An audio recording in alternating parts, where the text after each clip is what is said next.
Hi, my name is Howard Kline, and I'm the Trademark Department Manager at Nath Goldberg & Meyer. Today we're going to be discussing how do I protect my brand around the world.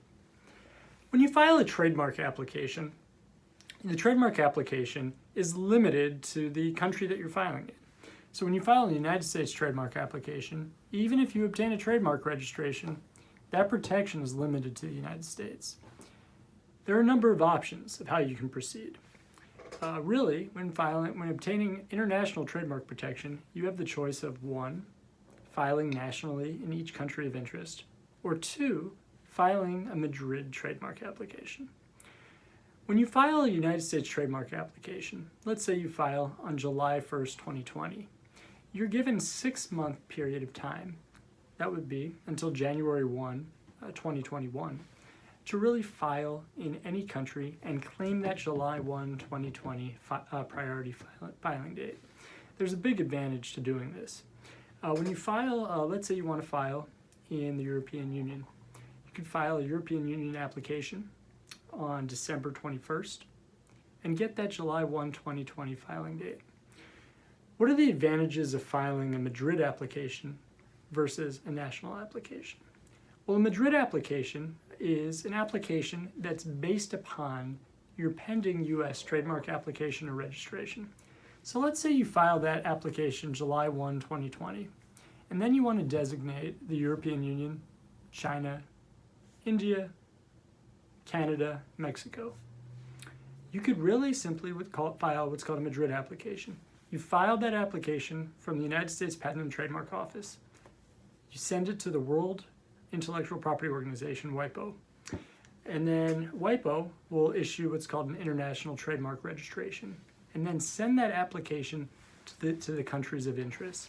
The advantage of filing the Madrid application is you do not need to hire counsel in each of the countries at the time of filing. So it reduces costs up front. If the marks go straight to registration, you'll never have to hire local counsel until the mark gets registered. However, if you receive a refusal in any of these countries, it's best practice, and really you must, if you want to maintain the application, to engage local counsel at that time. The disadvantage of filing a Madrid application is if you file within the first 5 years of your pending trademark application, each of your marks is dependent upon your U.S. application. So if your U.S. application gets canceled for any reason, each of the marks will also be directly impacted. National application, the advantage of doing this is you get to work directly with local counsel that are experts in their field.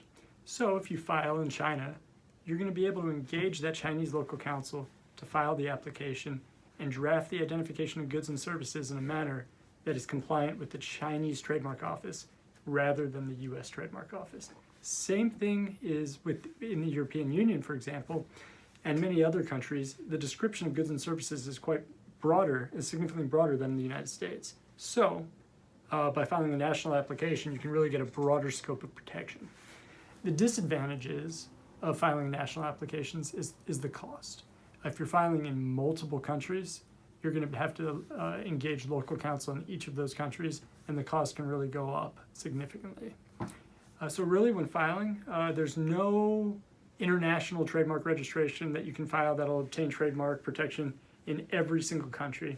However, there are ways to go about it that you can file Madrid applications and/or national applications so that you can really get a global trademark protection of your mark in a way that makes sense for you and your company. And we would be happy to assist in that regard. If you have any questions, please call us at 703-548-6284 or send us an email at ip@naftlaw.com.